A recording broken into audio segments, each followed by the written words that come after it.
おお、新品の MacBook。 これ全然違う。128ギガにしといてよかった。このパワーファンがね結構回るんで、みるみるうちに減っていく。 M4Max めちゃくちゃ強いですね。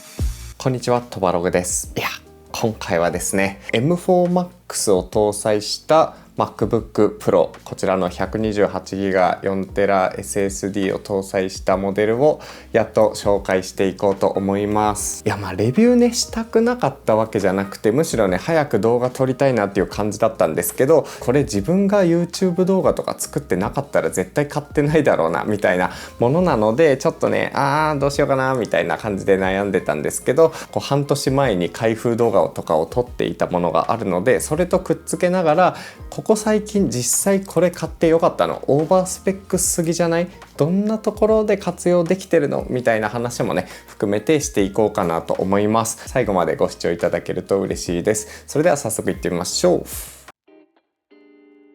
はい、というわけで早速開封していきます。よいしょ。わー、なんか見覚えのあるというか、去年も同じね景色を見ているんですけども、ちゃんとこちらが今回購入した M4Max の MacBook Pro、 それの 128GB メモリー 4TB SSD シルバー US キー配列のモデルを購入しています。いやー、ほぼねパッケージに関してはやっぱ変わんないですね。14インチなので前のモデルと全く同じというところで、なんかね変わった感じは全然しないんですけど、スペックが全然違うってところですかね。よいしょ。おー、新品の MacBook だ。新品の匂いがします。ビリってなって、よいしょ。おー、いいですね。この M4Max MacBook Pro です。こちらが毎回というか、今ここでもね同じモデルをこんな感じで使っているので、よいしょ、目新しさみたいなのは特に感じないんですけど、やっぱちょっとね新しい自分だけの MacBook というところでワクワクせざるを得ませんね。これは違うところとすると、よいしょ、うわ、これちょっと緊張するな、開けんの。ちゃんと、もうついた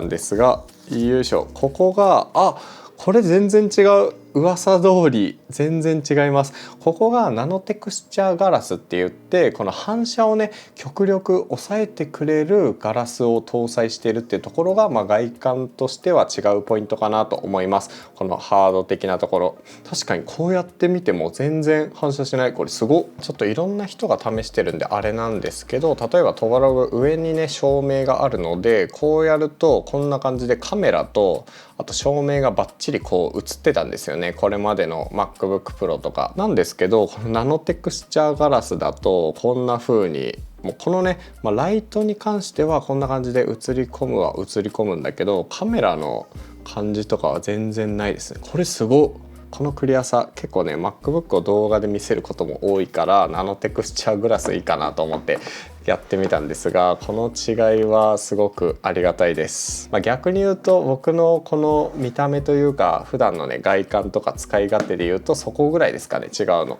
ちなみに今回ストレージ以外をマックスにしているわけなんですけど、これで締めて92万5,000円ぐらいだったかな。100万円いかないぐらいの買い物っていうところで、うわ円安きつと思いながらも結構勇気いる買い物だったので、本当に2ヶ月ぐらいカートに入れたりね出したり、やっぱ必要かな、 M3 Pro で十分かな、でもストレージ問題かなとか、そういうのねいろいろ考えながらねすごい悩みに悩んだわけなんですけど、だからね発売日から時間が経ってるんですが、こんな感じで100万円近い MacBook 購入しています。というわけで、まずそもそもなんで M3 Pro 去年買ったばっかりなのにこの M4 の MacBook Pro 同じようなものを買ったのかっていう話をすると、大前提としてこの M3 Pro の MacBook Pro めちゃくちゃ良かったんですよね。本当はこれサブ PC の予定だったんですよ。旅先でもね気軽にスペックそこそこでいいから持ち歩きたいなと思って、このバッテリー持ちがいいっていう評判のね M3 Pro を購入したところ、これが相当ね僕が撮っている動画形式との相性が良くて、それを使った動画の書き出しとか普段の作業めちゃくちゃサクサクだったんですよね。ほぼほぼね M3 Pro でもも普段の作業問題なくできてはいるんですけど、やっぱ時々ねメモリーがこれ36ギガしかないので、ライトルーム立ち上げて、Figma とか立ち上げて、動画編集ツールとかいろいろ立ち上げてるとやっぱ頻繁にメモリーが足りなくなるんですよ。どのアプリ強制終了しますかみたいなのが結構頻繁に出てきて、まずねそのメモリー不足を頻繁に感じてたっていうので、ちょっとね買い替えたかったっていうのがあります。であとねこれいろいろなところで話してると思うんですけど、ストレージ足りない問題ですね。やっぱ MacBook Pro ってストレージ上げるとめっちゃお金高くなるじゃないですか。なのでストレージをねこれケチって1テラにしたんですよ。で1テラバイトで外部のねこういう SSD を接続して、これ常につけっぱなしにしとけば別に容量最大5テラ分使えるじゃんみたいなね感じだったんですけど、予想以上にね、ちょっと仕事の動画とかいろいろ並行してね編集作業をしている動画ファイルとかがいろいろあったりすると、常にねこれを接続しておかなきゃならないっていうことがかなり増えたんですね。このままねバックパックに入れて持ち歩いたり、あとリビングでもねブラブラしながらやってるとちょっと子供が抜いちゃうみたいなこととかあって、その辺のね不便さも結構感じてたってところですね。ほとんどの人は YouTube 動画編集する人でもね MacBook Air で全然問題ないのかなと思います。なので気をつけてほしいのは、万人が必須な、性能っていうわけじゃなくて、トバログがあくまでこういう意図で、欲しかったっていうのはねちょっと事前にお伝えしておきたいポイントです。はい、という感じで、このスペックを選んだ理由ですね。画面サイズは14インチにしています。16と14選べるんですけど、僕の場合結構ね外に本当に持ち出して使うことが多いし、あと画面の大きさに関しては結構がっつり外でね作業したりとか、ホテルで作業するっていう時はビジョンプロを持っていくので、いつでも持ち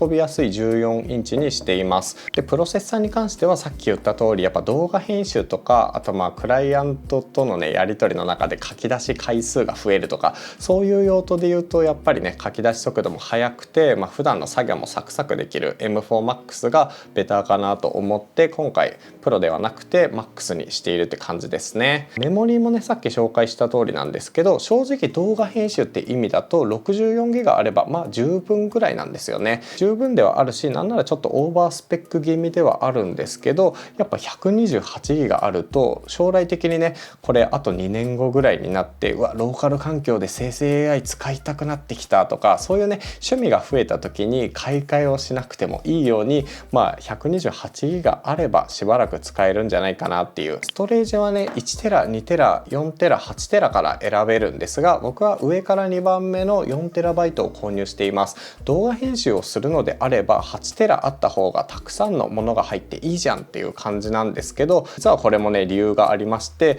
やっぱね海外に頻繁に行くとかになると MacBook とかを持ち歩いて盗まれたり強盗にあったりするの怖いじゃないですか。なのでね僕は同時にこのタイムマシンを設定した SSD もね持っていって、このタイムマシン化した SSD の中にこの PC のデータ全てをバックアップしてるんですね。もちろんね本体価格がそれなりに安くなるっていうのもあるんですけど、一番大きい点としてはそこのねSSD の容量的なところですかね。でさっきねちらっとお話ししたんですけども、 Apple Care っているいらない問題なんですけど、僕は必須だと思っています。なんでかっていうと、やっぱ MacBook って結構持ち歩くものじゃないですか。でさっき言った通り落としてね破損してしまうとか、なんか水没させちゃうとか、持ち歩くとそういうリスクが結構上がるわけですよね。でこの MacBook ってこれ僕購入したモデルでもやっぱ100万円近くするものなので、本当に高いものではあるんですけど消耗品的な感じでもあるので、そういうね持ち歩くリスクを考えると Apple Care は必要かなと思います。特にね僕が身をもって体験した話で言うとこれですね。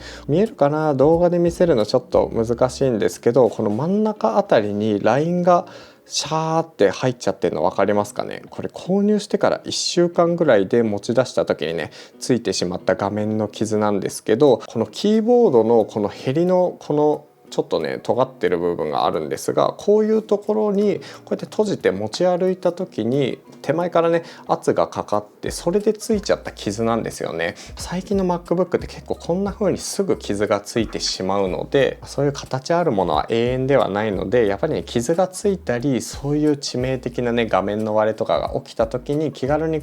交換してもらえるように月額の Apple Care に入っているっていう感じですね。ちなみに Apple Care に関しては50万円の MacBook でも100万円の MacBook でも価格は変わらないので、そう考えるとちょっとね気持ち100万円の MacBook だとお得かなっていうところもあります。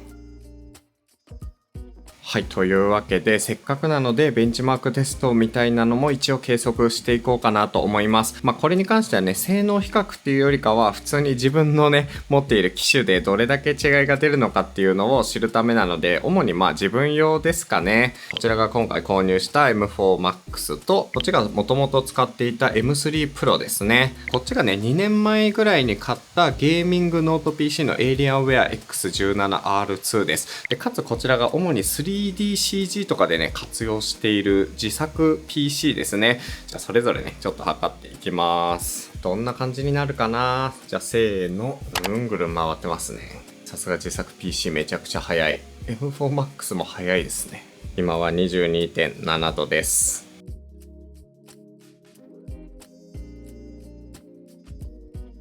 はい、というわけで測定完了です。気温がちょっとだけ上がりましたね。やっぱこの辺はねスレッドリッパーというか自作 PC は圧倒的なパワーを誇っていて、いやさすが期待を裏切らないなっていう感じなんですけど、 M4Max めちゃくちゃ強いですね。 M3 Pro の倍ぐらいの性能差を叩き出していて、いやこれはすごいなと思います。シングルコア性能は M4Max 圧倒的なパワーって感じですね。はい、続いてはブレンダーのベンチマークテストです。これはちょっと時間かかりそうなのでカットして飛ばします。せーの。はい、ブレンダーのスコア出ました。こんな感じですね。これだけ見ると M4Max の GPU 性能が結構高いのでかなりね驚いています。自作 PC はね数年前の GPU なので、これをねパーツを乗せ替えしたら圧倒的にこっちが強くなるかなって感じなんですけど、それとほぼほぼ同じぐらいのスコアっていうのが結構驚きですね。正直ね Alienware ってめちゃくちゃ GPU 強い 3080Ti なので、これと同じぐらいかなと思ってたんですけど、それをね結構軽々と引き離していて、この辺は驚きです。 M3 Pro の2倍3倍ぐらいある感じですね。ちょっとすごいねこれ。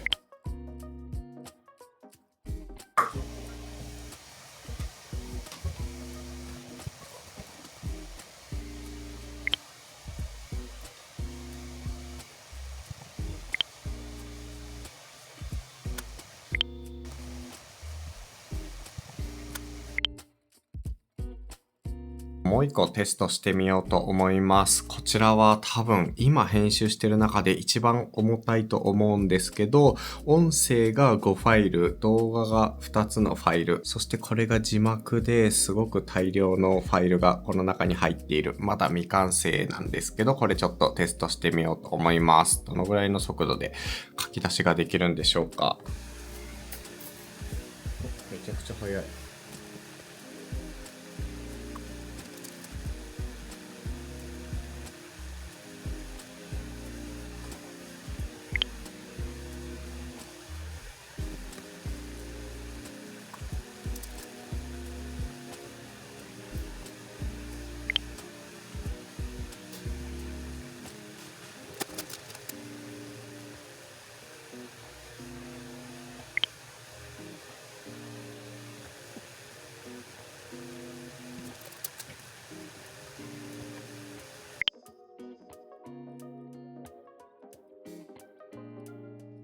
はい、というわけで冒頭のシーンに戻ってきています。実際に開封したりベンチマークを測ったりしてからね、もう半年が経ってはいるんですけども、その分ね自分の中にある半年間メイン PC として使った感想みたいなのとか、実際の体験からちょっとねお話ししていこうと思います。まずはやっぱり性能面ですかね。ベンチマークスコアとかもね見てもらった感じでわかると思うんですが、めちゃくちゃ強いです。もう本当にこの1.5 キロそこそこぐらいのこの薄さ、このいつでも持ち運べるサイズ感で、このパワー、4年前に買ったスペックゴリゴリの曲がりなりにもデスクトップ PC をね超えてくる動画編集速度っていう意味ではめっちゃやっぱ安心感ありますね。めっちゃ強いです。特にね僕の普段の使い方だと動画編集がやっぱりメインになってくるんですけど、動画編集ねこういうダヴィンチリゾルブ使ってるんですが、普段のね動画編集でもこの16倍速ぐらいしてもねもう 4K 動画が全くカクつかない、こうやって移動しててもヌルヌルとか、この辺がねやっぱ全くストレスがないですね。普段はね動画編集なんですけど、例えばサムネイルとかこの本のねこういう写真、これ1枚211メガもある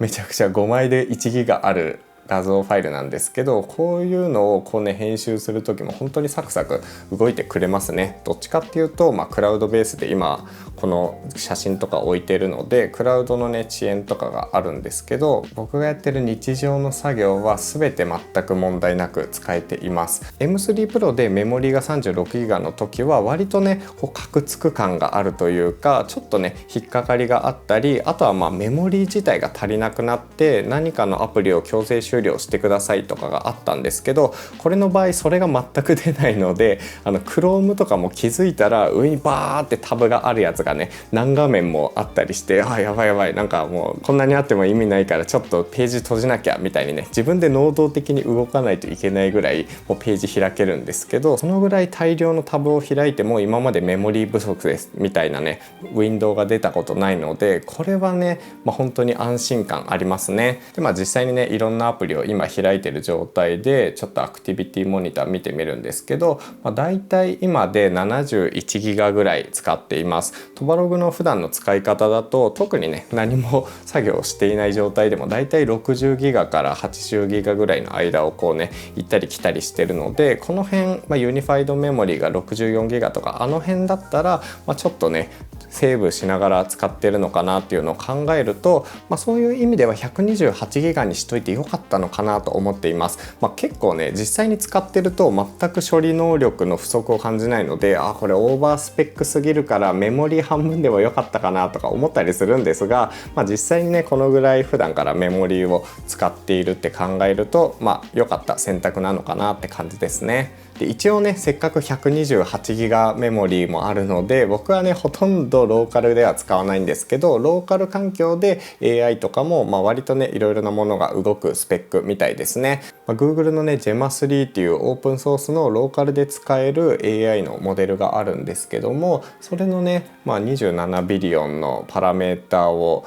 訓練しているというか、かなりのね学習量のこの AI でもローカルで動きますね。こんにちはみたいな、ちょっとファンがね結構回るんであれなんですけど、完全にオフラインでこうやってねいろいろな画像を出したり、会話とかで AI が使えるっていうところですね。でメモリもね22ギガぐらいしか使ってなくて、このねテキストベースの会話だったらそこまでメモリは128ギガほどいらないんだなとかいうのはね学びなんですけど、こんな感じで一応ねローカル環境で会話ができますね。ただ僕はあんまりローカルでそういうのは使ってなくて、まだねちょっと普通にチャット GPT-4o とか O3 とかああいうやつの方がね圧倒的に賢いんで、本当に機密情報を扱う時とか、社内とかねチーム内で、本当に外に情報を出したくないみたいなそういう人のためのモデルだとは思うんですけど、一応ねこういうのも普通に動かせたりもしていますね。画像とか動画は僕は生成していないのであんまり詳しくはないんですが、テキストだと Gemma3 とかも全然こうサクサク動いてくれる印象です。であとはちょっとね元々の画像のファイルどっか行っちゃったんですけど、ブレンダーの書き出しとかもめちゃくちゃ早いですね。ちょっと今ね画像ファイルが見つかんなくてこの紫色で試せないんですけど、レンダリングもねめちゃくちゃ早いんですよね。結構こんな感じででもリアルな感じで出せています。こんな風に4096の、4K ぐらいのね画像サイズを出すのにも結構サクサクとこんな感じでレンダリングしてくれてる印象がありますね。これは本当にベンチマークの通りだとは思うんですけど、こうやって書き出しながら、実際どのぐらいメモリー CPU 使ってんのかなみたいな、 CPU めっちゃ使ってますね。こんな感じでもうほぼほぼ 100% に張り付いてるぐらいでこうレンダーしてくれてるんですけど、めちゃくちゃ早くレンダリングができている印象です。レンダリング完成です。これは完全に紫なんですけど、本来はこういう感じの、画像が出て、これをね商品ページとかで使ったりしています。性能に関してはそんなところですね。動画編集とか、クリエイティブ作業の単体でやるのであれば M3 Pro でも完全に問題ないというか、もう本当にサクサクはできるんですけど、いろいろなツールを並行しながらなんか一つの作品を作るとか、そういうね仕事をしている人にとってはやっぱ M4Max ぐらいあると安心感がすごい段違いなのかなと思います。で、若干ね使ってて気になる点で言うとバッテリー持ちですかね。バッテリーに関しては、今まで M3 Pro を使っていたっていうのもあって、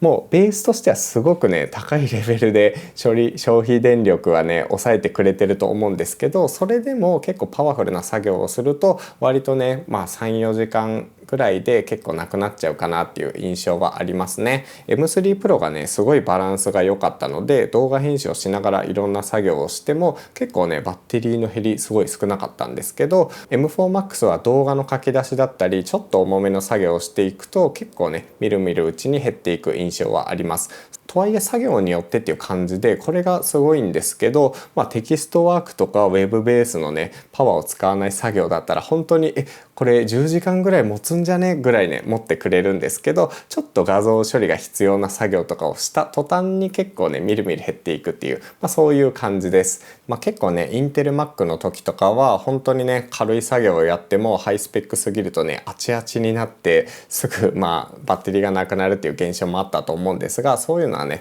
全くなくてすごく快適ですね。この辺はやっぱ、YouTube みたいに外に行って動画編集して、そういうのやるって考えるとすごくいい PC だなと思います。めっちゃそういう意味ではね使いやすいですね。で、バッテリーに付随して発熱ファンの回るとか音の問題なんですけど、発熱はそれなりに重い作業してると結構しますね。めっちゃ気になっても熱くなって使えないとかではないんですけど、例えばローカル環境でさっきみたいにね AI を使ってこうチャットをしたりしてると結構ファンも回るし、あとはキーボード部分も熱くなってくるかなっていう印象です。ファンもね結構バーって回るんですけど、とは言ってもね結構静音性が高くて全然ねカフェで隣の人に二度見されるみたいな音とかはならないですね。本当に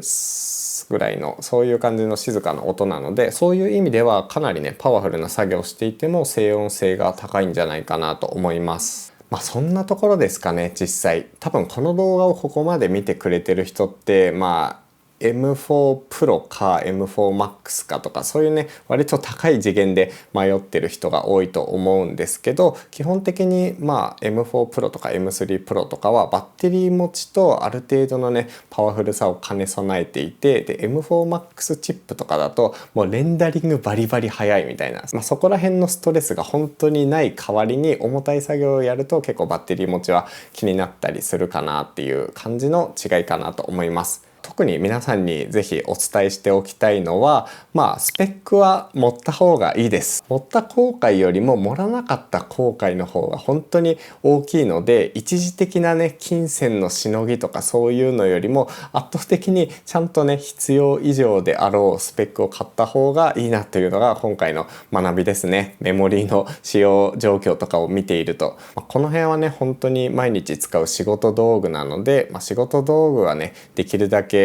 作業のね効率を犠牲にしないようにしっかりとオーバースペック気味のものを買うのがいいんじゃないかなと思います。後押し。はい、というわけで今回の動画終わりにしようと思います。ぜひね気に入っていただけた方、チャンネル登録とコメントお願いします。それでは次の動画でお会いしましょう。とばログでした。